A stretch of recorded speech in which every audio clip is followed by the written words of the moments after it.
Good afternoon or morning, depending on where you are, and thank you all for joining us. I'd like to welcome my panelists, Joel Thorman, Editorial Director of Football at SB Nation, David Herman, Senior Partner Manager of Sports at Twitter, and Nick Cicero, VP of Strategy at Conviva. As always, please do send in your questions. We've got a very knowledgeable panel here today, so do make use of that. Thank you all for joining me and taking the time out. So the past decade has seen, or maybe the past couple of decades, have seen a lot of people predict the death of live sport.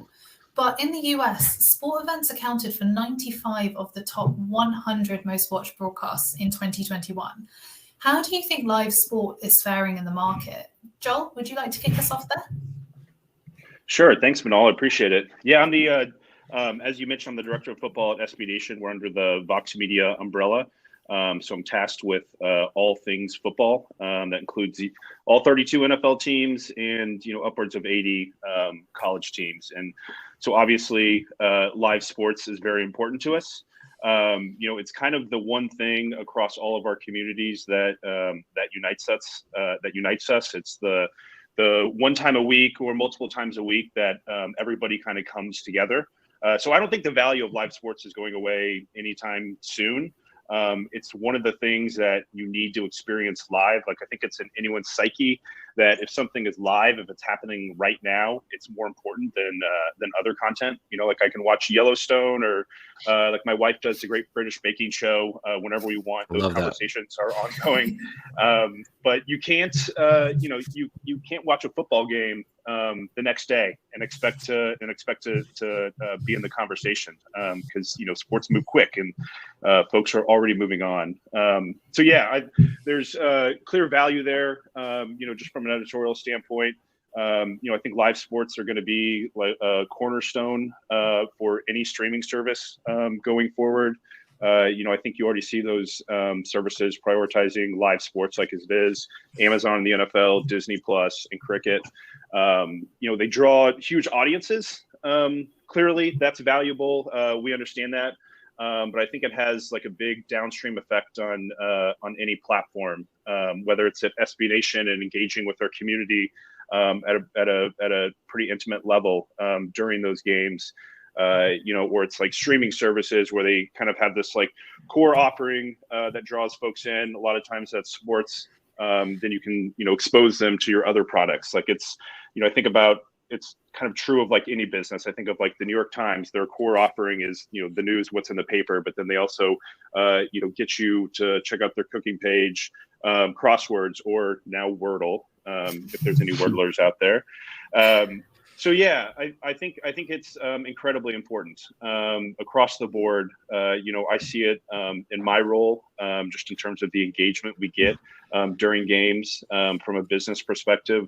I think it's obvious how valuable it is. So yeah, it's and I don't, like I said at the top, I don't think it's going anywhere anytime soon. If anything, it's going to continue to grow.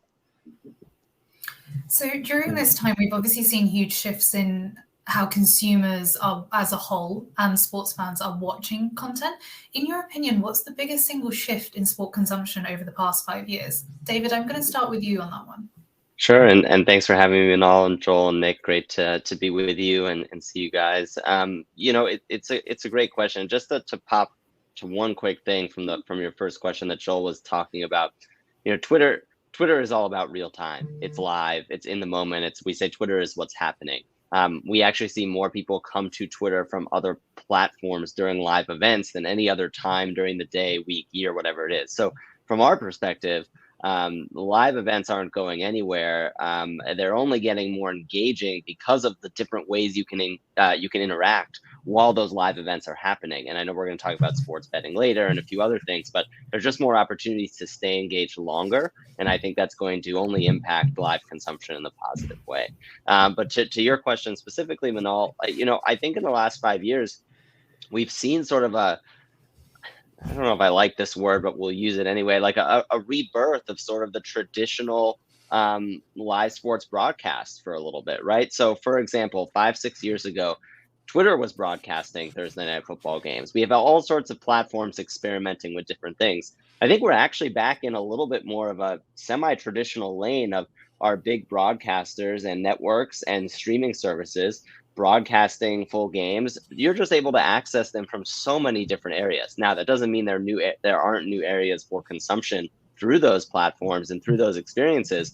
But I actually think right now live sports is not only, or specifically live sports, but live events are easier than ever to find, and candidly produce the best they've ever been produced. And I think that production quality is what people care about, as well as the product on the field. So I think we have platforms like Twitter, we have, any other social platform, so many different streaming services. Those are all entry points to not only to view, but conversate around these events. And I think the shift of not just viewing, but also engaging is what's changed most in the last 5 years. And that's only starting. I think we're just seeing the tip of the iceberg there.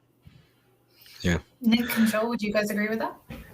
I would absolutely. I think that the accessibility of sport is prolific, right? Twitter has done a great job broadcasting so many different live events, bringing so many live shows into the platform, and obviously other social platforms have also done a really great job with that regard as well, right? Major League Baseball was broadcasting on Facebook before, so I think we've seen this huge experiment of more and more people being able to access live video. I would add to that and say, while live, I totally agree that the sense of live has gotten stronger. I would also think that the biggest shift in total sports consumption is probably, and unpopular opinion, but not, the death of the clip show, right? So SportsCenter is kind of known for being on 24 hours a day, but what we see, and obviously we work with streaming analytics with most of the major sports media providers and social analytics for the NFL and for most of the sports media companies as well, is that we do see a huge move from people watching on a live broadcast to jumping right over to social to start to consume any of the other clips or highlights. I think even Joel just mentioned it in the first question, right? I watched the Super Bowl from start to finish, right? I watched the commercials. It was awesome. But if you didn't, right, what are you going to do? You're not going to DVR and go back and watch the Super Bowl from start to finish. You're going to jump over to Twitter and you're going to start to see the clips, or you're going to go and look for the Super Bowl ads, or you're going to go to YouTube and search for, a commercial that you saw somebody tweeting about, right? So there's all sorts of kind of synergy effects that happen. And I think in the sports world in particular, the move of VOD content off of streaming services or live TV as much into the social world, I think is big. And that's also where I think that social platforms have been able to adapt to that, right? We work with The Ringer, right? The Ringer has a huge presence on Twitter where they're creating live shows, they're engaging with people, and they're doing that as reactions oftentimes to big live events that are happening, so they can actually keep that conversation going in a different way. And then they're obviously sharing clips and highlights too. So I think probably the move of VOD consumption of sports to more of the social platforms is the biggest shift that we've seen. Yeah, and I think David said it, that the broadcasts have just gotten so good that it's going to be really difficult for anybody besides some of the big streaming folks or the networks to come in and produce something that is as good as what they do. Like when you see Al Michaels and Chris Collinsworth come up, it's going to be a big game. They're pros. They're going to do it the right way. But Nick said, Twitter has kind of turned into my SportsCenter. I do the same thing everybody else does. I immediately go there. I'm watching it. I'm paying attention to it during the game, and definitely afterwards for people to tell me what's important. What did you see? Did we experience the same thing together? Did you see it the way I did? And I discover a lot of new content from those, from things I missed across the board during games. But live sports is the one thing that we're all doing together, and then it's after that we kind of fragment. Okay, what did you see? What did you hear? So if we move on to the NFL specifically, and maybe the way that it distributes its rights, so it's obviously quite a unique property in that they have multiple broadcast and publishing partners in the US. David, if you want to kick us off with what you think the advantages and disadvantages of that is? Yeah, look, I think the NFL has done a brilliant job of splitting up their property. Arguably no one does a better job of creating things out of, I don't want to say out of nothing, but out of thin air, right? New events, new opportunities, new tentpoles, things that are just super exciting for the viewer, So whether that's Sunday Night Football, Thursday Night Football, Monday Night Football, regular Sundays, whatever it is, I think we all have, we all have our favorites and our sort of, we like watching here better than here. Sometimes we like those commentators better than these, but what it gives you is variety, and it gives the user a different way to interact with the same content in many ways over and over and over and over again. And I think that's really important. And the NFL has done not only a brilliant job with their broadcast partners, but partners like us. There's all of their social platforms. It's not exclusive to Twitter, obviously. Robust partnerships on their side with TikTok, Instagram, YouTube, you name it. And I think, in working with them now, we've been in business with the NFL for 8 going on now 9 years, where we've had real-time highlight clips on the platform and so much more live content, now spaces, audio, all of these different things. They think about distributing content just as good, if not better than anyone else, for all of their users, all of their fans to engage with, and new audiences to come in with. I mean, let's be honest, there's so much that happens on the field, but also so much that happens off the field with the NFL, and they don't necessarily shy away from that. And that's not only important with their broadcast partners, but with partners like us to lean into all that's, the all-consuming aspects of the NFL. But yeah, I don't think there's any negatives or downsides to multiple broadcast partners in the way they do it. If anything, I think it's just additive to new audiences and new abilities to showcase the content in unique ways. Yeah. I mean, Joel, you can probably come from an interesting point of view, being one of the, types of partners that they would work with, right? I think what's cool about the NFL is that you have so many different stories. No one person can tell all of them, right? No one partner can tell all of them, and they're never going to reach one audience, right? Like it seems, I don't know. It seems a little, seems a little, old fashioned to say it now, right? But like we don't have the same 3 channels anymore, you know what I mean? And so once you don't have those, and once those are out, you instantly have to shift to an audience style approach, right? Who are the different platforms and who are the different partners that are going to give you the diverse audience mix that I need? And that's regional, that's psychographic, there's all sorts of combinations about that. So yeah, I mean, I think that it's really interesting to be able to see, when the biggest sports brands in the world, and I think NFL is a great example, and I think plenty of the other leagues do a great job with this too. I think that's one of the unique advantages of being a global brand like that. Whereas even like in the sense of a single publisher themselves, I mean, Joel, like you guys have your own vertical strategy, and there's other ways to do that, but you are the publisher and you're building, whereas they're able to partner with so many different platforms in a really unique way. Yeah, and I think it's interesting how, like you mentioned, Sunday Night Football, Monday night, Thursday night. I think the competition is a good thing, to create the best possible product. There's a reason John Gruden gets, $10 million a year, or Amazon's going to back up the truck for Al Michaels, next season. It's also that, like, I think it's kind of interesting to think about that, like each of those shows, each of those properties, like has their own kind of like personality. Like I know what Sunday Night Football feels like, the way NBC creates it. And Monday night, it's got the history and the tradition. You're the only game on town and on at that moment, and the rest of the league is watching you. And Thursday night's kind of a different animal on a short week. They've like created this competition, in a good way, I think, between all the different networks and their, soon to be their streaming partners. And it's created just like ongoing storylines throughout the week. Tuesday might be the only day of the NFL season that's, there's not much going on. There's every other day. I mean, there is something absolutely going on. So yeah, I think their strategy's been really smart. And I think David said that they really think about what's best for their view, for their customers. Whether it's on TV, following the storylines throughout the week, like they're just really smart about it. And I've made football my career, so clearly they've got me hooked. They did a good job there.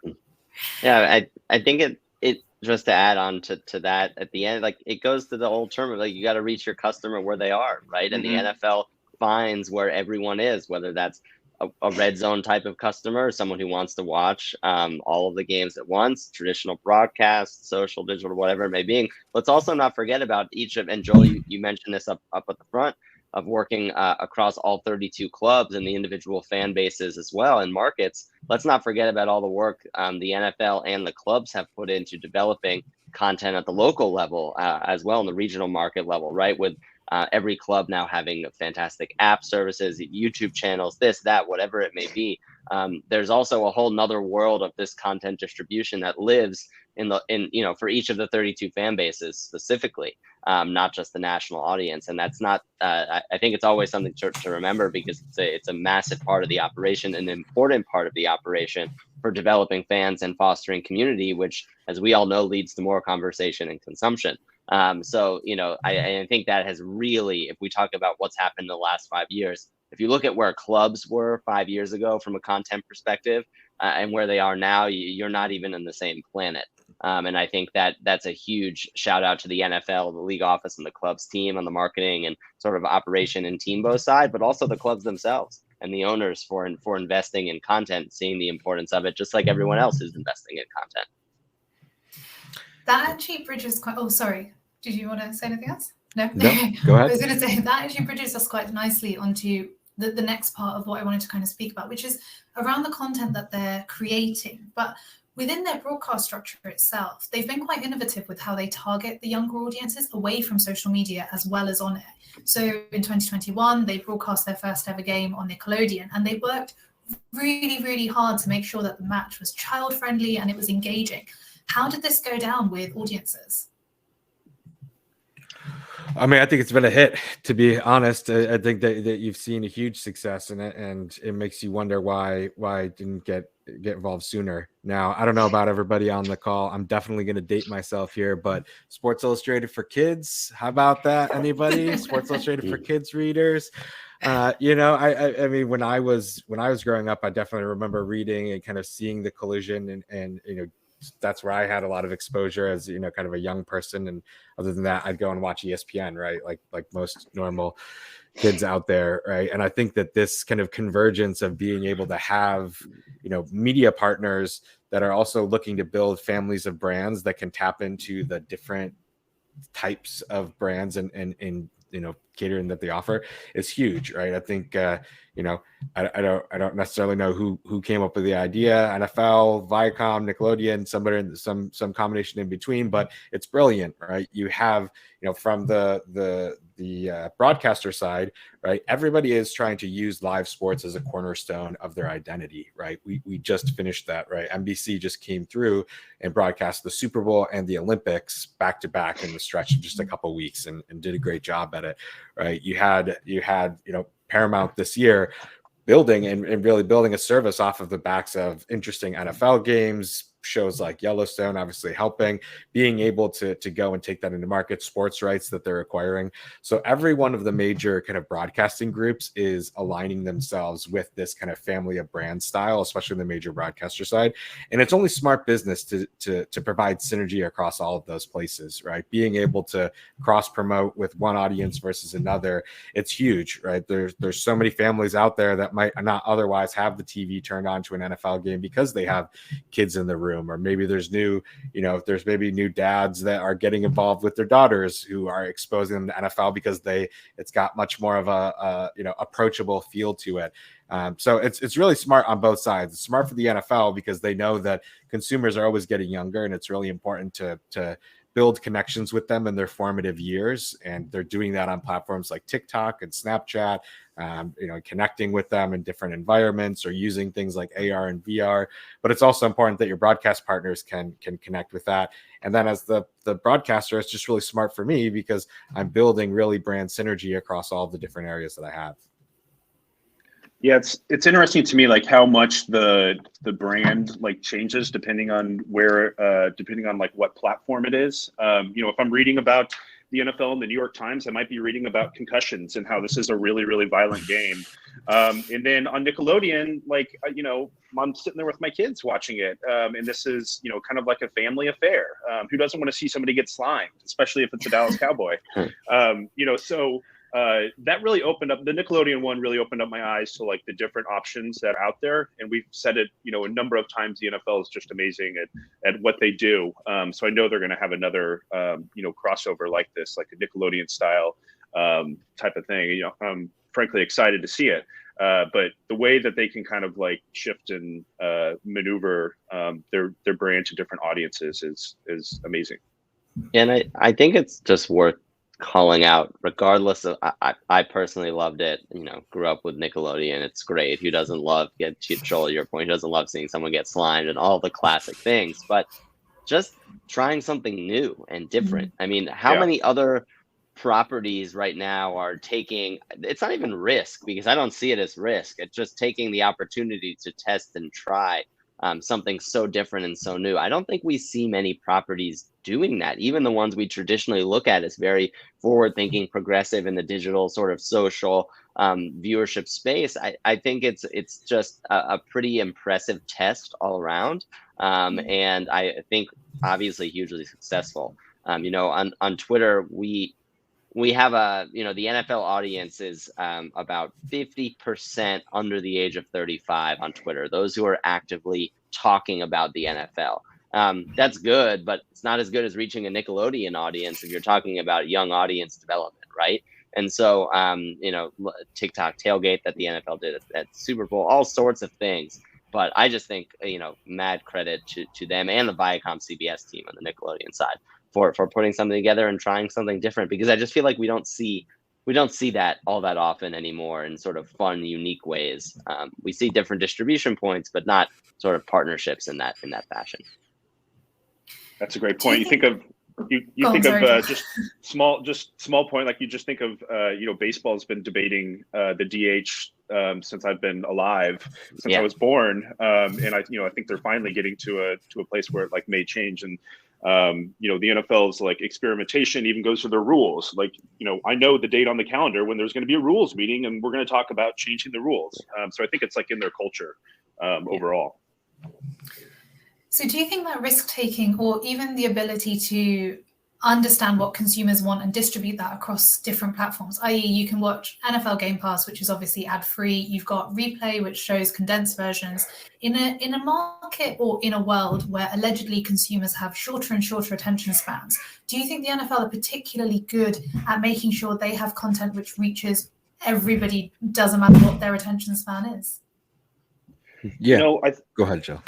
Oh yeah, sorry. I think the like a couple of those examples, like NFL Game Pass or NFL Replay, I kind of go back to our earlier points about the value of live sports. I think those products are for the hardcore fans and for someone like me who's creating content. So it all kind of feeds the ecosystem. Here the game is live. We're all consuming that. NFL Replay or NFL Game Pass, folks like me are going back and rewatching the game, creating more content to feed, back to everyone and kind of like create this circle. So, I think it's going to be, it's tough to replace live TV. I guess I'd say that overall, we've kind of hit on it. Places like Twitter, and other video streaming services, are supplemental. And they serve their own, their own purposes as well. So, Nick, did you have anything to add to that? No, go ahead. I think I need to mute my notifications here. I'm getting a lot of blips. I would just add, I think they do an excellent job. But let's talk about a different league for a second. I think we still have to look at what the NBA does and how they encourage conversation in a very different way than the NFL does, right? Like you have a much more sort of vocal, vibrant, we call it the NBA Twitter community. Not that the NFL Twitter community is so far behind or not even at the same caliber, but to me, there's still a little bit of a difference in sort of how and the breadth and depth of sort of the intersection between sports and entertainment and culture that the NBA has comparatively to the NFL. And again, not that they're as different as they once were. The NFL has really sort of picked up steam in terms of how they interact with anything culture, gaming, entertainment related. But I do think, there are things we can pull from some of the other leagues where reaching some of those younger audiences in new, unique, different ways outside of the sport maybe come easier or come a little bit more naturally because of the community and culture that's been built over years, that just has taken the NFL a little longer to get there. But now that they're here, we're seeing that explosion in growth, and in a crazy, crazy way across different sectors of sort of the media, entertainment, sports world. Actually, just building on that a little bit with their halftime show, I was obsessed with the halftime show this year. It took me back to my childhood. And the first thing I did on the Monday morning afterwards was I jumped onto Twitter and YouTube to find the clips for it. But for me, that kind of felt like you're reaching an audience who is maybe in that 25 to 34, 25 to 44 age group, rather than maybe those younger demographics. David, to your point just there, do you think that they should be using that slot particularly to engage some of those younger demographics instead of maybe reaching out to those who would more naturally fall into the NFL fan bracket? Yeah, it's a great question. Halftime is always a fascinating thing, right? I mean, you've had halftime shows that have been amazing. You have halftime shows that you don't remember. You've halftime shows that have been bad, and you have all of those. And I think the ones that have stemmed towards the like bad or forgettable, or when they, I don't want to say try too hard, but maybe actually are trying too hard to fill a specific, find a specific audience, if you will, right? They are using that spot to bring in an audience. I think that's it can be a strategy. From an event planning perspective and sort of how the Super Bowl operates, there's so much that goes into that decision. But like, let's take this year's, for example. I don't think it could have been better. I think you introduced a generation who didn't grow up with some of these songs and artists, and you now have them involved. Poor kids.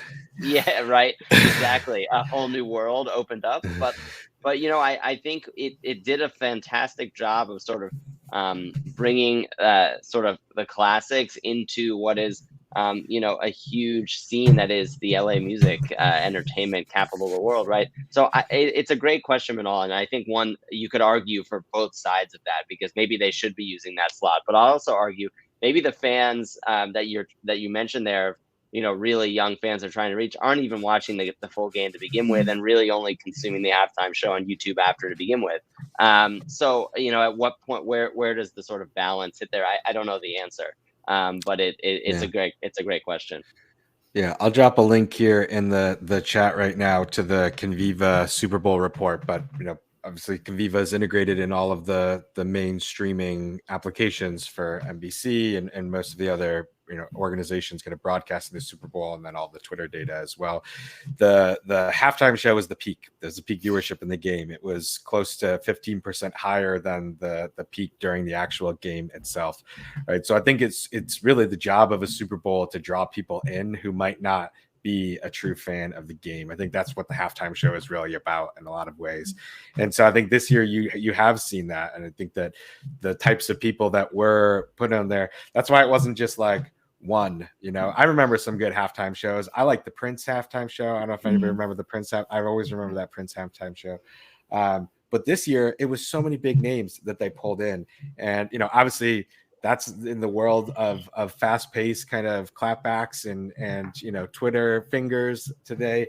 Like, how do you spark a lot of discussion, right? Like, people were jumping in. It caused a surge of conversation around what was going on in and around the Super Bowl, brings in all of these different people who may not normally be thinking about the Super Bowl, or even trying to ignore it and not tell anybody that they are. They're like, no, I don't want to be at the Super Bowl, but then they're going to know. They're going to want to see how Eminem did. So I think it's really important that the halftime show is, it's one of those cultural moments, just like everything else, right? And I think we'll talk about this in a little bit when we talk about one of the next questions about the clips, I think. But one of the big areas that I think that we've seen is this change from very news and editorial driven updates from teams, to David's point, to much more of real media lifestyle content brands. And that goes from the NFL all the way down to the individual clubs, and now obviously to the players as well. And I think that's another big piece to think about, is that, if you instill from the top down, a permission to be flexible and a permission to be creative in terms of cultural messaging and bringing in different audiences, it means that everybody's going to be able to do that. From the halftime show to teams like the Eagles that might make cooking shows with their players, or now like the whole franchise model that all of the teams and kind of all pro sports has really adopted over the last 4 years is building all of these different video series or content franchises that go beyond telling the story of what's on the field. And I think that's really important too, is because like what's on the field is commoditized at this point, right? It's who's on the field, how you bring your story in, and why you're on the field, and what you do when you're off the field. I think that's really the kind of the lens now, because like I said, people have an infinite number of ways to know the score or a brief recap of the game or the highlights, right? So having that cultural edge as a sports team, I think, is the thing that makes sports human, and it connects us with people. And those are the stories that we would tell in person, or you might hear one or two of these great stories a year. My dad always talks about Vince Papale, and I don't know if anybody remembers he's the Philadelphia Eagles guy. He was just like a regular old guy, the original Kurt Warner. Just a normal guy, got a shot, got to go to the league. And my dad always talks about that and how cool it was to him. And those are the types of stories that bubble up that happen every day today. And so it's really everybody's job, the entire scope of a professional sports organization, from the league down to the teams, to actually play their part in telling that story and in their small cultural sphere of influence that they can control. So you mentioned the highlights and clips there, so let's move on to that now. The NFL are quite clever in how they distribute the extended highlights on YouTube with the shorter clips via Twitter and Instagram. Do you guys think that this has helped to boost live viewing in 2021 for the NFL as a whole? Or are those social media platforms serving their own audiences, basically, and providing their own audiences with what they want?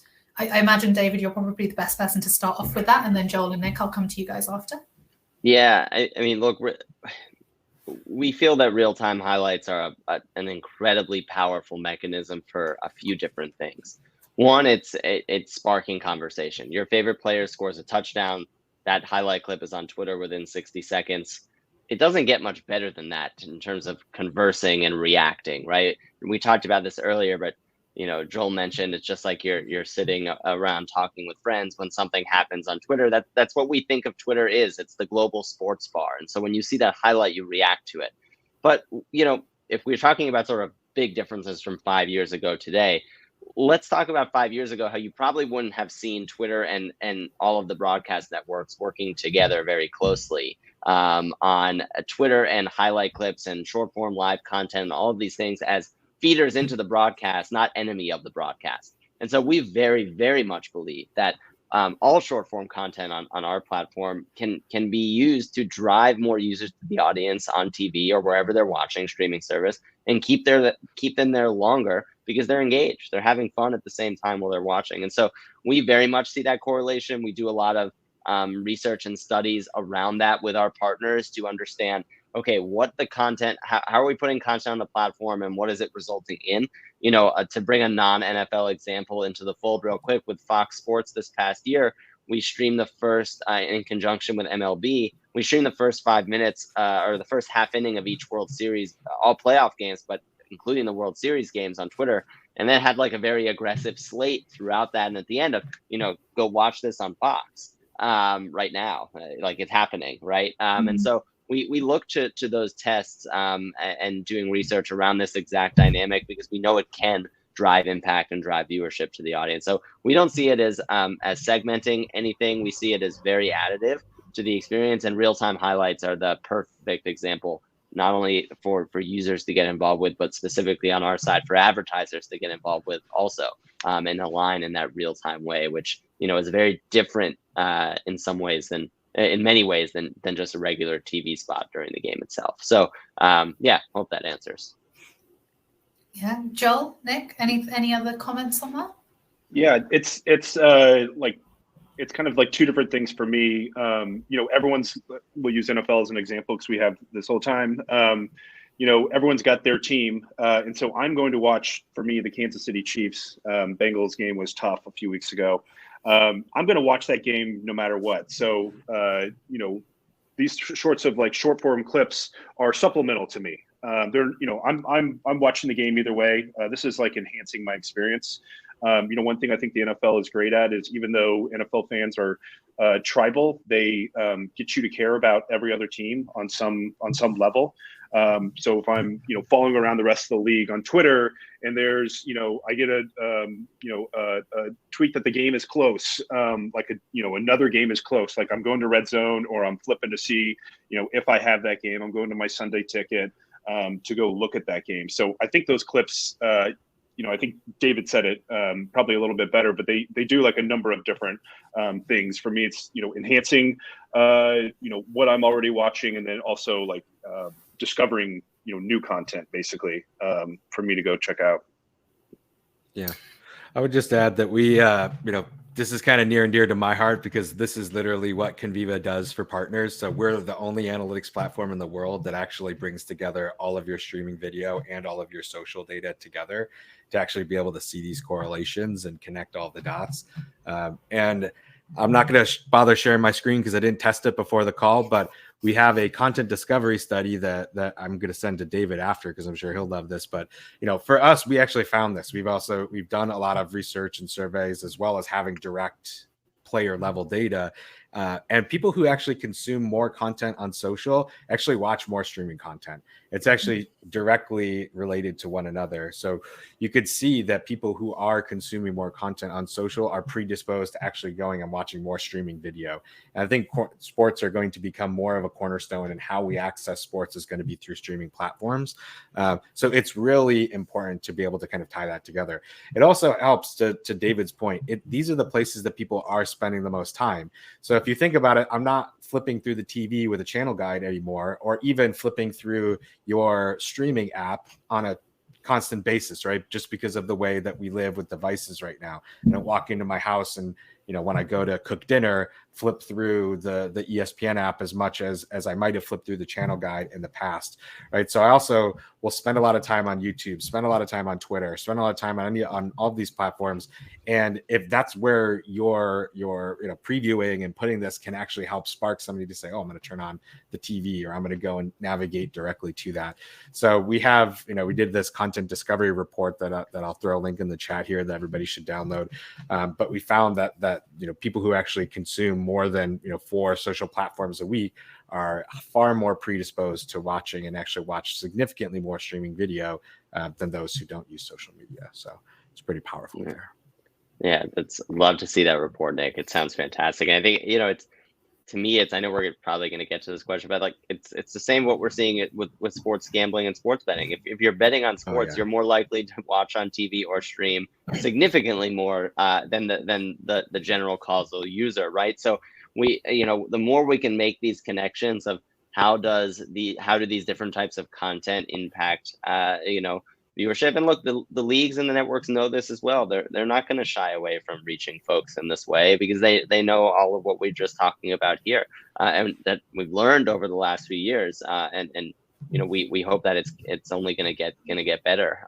But it's a pretty powerful experience when you combine the short form with the streaming or the watching on traditional linear broadcast, and creating a pretty robust user experience that, when you really think about going to a game, you're gonna question it, because that experience, whether it's on the couch or anywhere else, when you have the stream and your secondary sort of viewing platform in front of you, it's a pretty powerful experience that I think once you're comfortable with, is very hard to move out of from a viewing experience perspective. Like, at least for me, and speak personally, like, let's use college football, Joel, as an example. You're deep in that world also. Like, when I'm watching college football, if I don't have Twitter on a specific list following like a very curated set of college football accounts, I'm not happy. Like, I get so used to like how I engage with those games that I think we all have those sort of habits. And the more we get there, I think will be interesting for whatever's comes next, of how we transition folks over to what's next. But there definitely are starting to be behaviors and patterns that I think are not rigid, but I think more consistent for a lot of folks in their viewing habits compared to the last few years prior. There has been so much we haven't yet touched upon, and we are running out of time. So I'm going to ask one final question, and then there's one from the audience as well.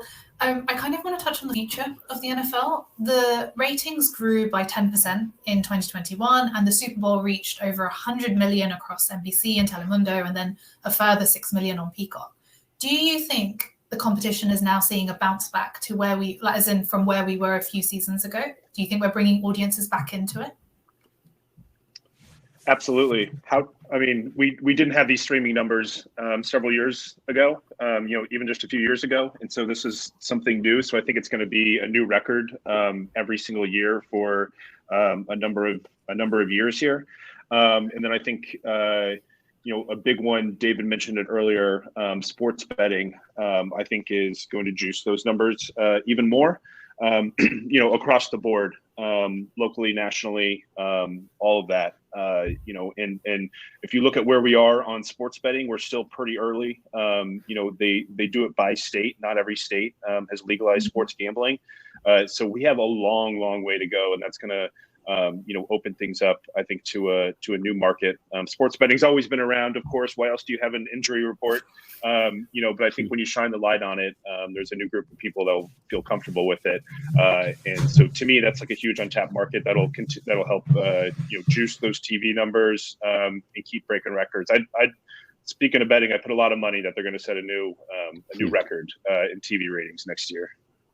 Yeah, it's hard to imagine a world of going backwards. On Twitter, for us specifically, 40% conversation growth year over year during the postseason in terms of conversation on the platform. But the stat that I think is really fascinating is 15 to 16% new unique authors as part of that. So not only is it more, but it's more of new people engaging, new people. Now you could maybe say Tom Brady retirement. You could say all the stuff off the field. That doesn't matter. That's the NFL. That's part of the ecosystem. And what we referenced earlier, that you could, it's all part of the engine that moves. Whether it's all good PR or bad PR, sometimes it's moving the engine forward. And whether we like it or not, it's probably getting more people to watch at the end of the day as well, or at least talk, which then leads to watching, right? And so I don't see us going backwards. I think we're also the trend we haven't talked about on this call, but I think we're only seeing the beginning of how players and athletes are continuing to engage with fans. And, we've seen that in the NBA for many, many years, active players on social and so much more sort of that public face without a helmet, obviously. But the NFL is quickly changing that narrative with players very, very active on not just social, but many other platforms and how they're producing their own content. So I only see this engine moving forward in that direction and not backwards at all. Yeah, I think that we're getting close. I mean, I think the big change that's happening now is that we have Amazon, who owns the rights exclusively, I think, to Thursday Night Football. We have Disney, who has said that they're trying to bet on the Sunday Ticket, I think. I don't know if that's closed out yet or not, but what we're starting to see here is we are going to hit that same level of fragmentation in streaming, but what we're doing is we're consolidating first, plateauing, and then fragmenting, right? So what we've seen is now we're pretty much at the point where every major streaming service has their or every major broadcaster has their streaming service in market, and this is even globally now, right? The question is what goes on the streaming service versus what goes on the television, and who pays for that, right? So I think here in the US in particular, the whole concept of the cable bundle is especially interesting when you look at it, because we have the technology to go and measure this. It's the question of who has that, right? Most of your cable bundle is accessed technically through the internet, so it's digital, where you can measure all of the viewership around it. So I think that is going to be the big question, is like everybody's going to start to consolidate, and we're going to start to see these numbers. And I do think the streaming numbers are going to keep growing to a point, and then at that point where everybody is and everything is streaming effectively, the question will be, okay, well, what are the broadcast gathering places that are going to be the most likely? And then, with that means that measurement is going to evolve too, right? Now that we have other places bringing that into there, how do you actually look at those? So it'll be really interesting. And, I think in the next 5 years, we're probably going to see, sports fully transition into fully digital and streaming off of linear completely. Well, I see Chris is here, so that means my time is up. Thank you all so much for such an interesting topic. And the fact that we didn't even get through half of my questions shows how interesting it actually is. So yeah, thank you all so much. And thank you to the audience as well who have stuck around to listen. Yes, thank you, Thanks, Manal. everyone. Thank you for leading that, Manal. David, Joel, and Nick, thank you for having a session about the Super Bowl that did not mention the ineptitude of the Cincinnati Bengals offensive line. Still a little bit bitter. So thank you for covering all that without making me relive too many of the nightmares. That being said, once again, we do want to take this opportunity to thank our partners, Conviva, for their support in putting on this edition of the Sports Pro Insider Series. And while we do have you, please make sure to tune in and register, as in 4 weeks' time, we'll be returning to discuss Gen Z. Some of that content that is coming your way, like I said, we'll have the ECB discussing their strategy around the 100, TikTok and their growing portfolio of content partners, as well as Van's head of sports sponsorship, to talk about how brands specifically are communicating with Gen Z. So thank you once again for joining us, and we'll see you next time.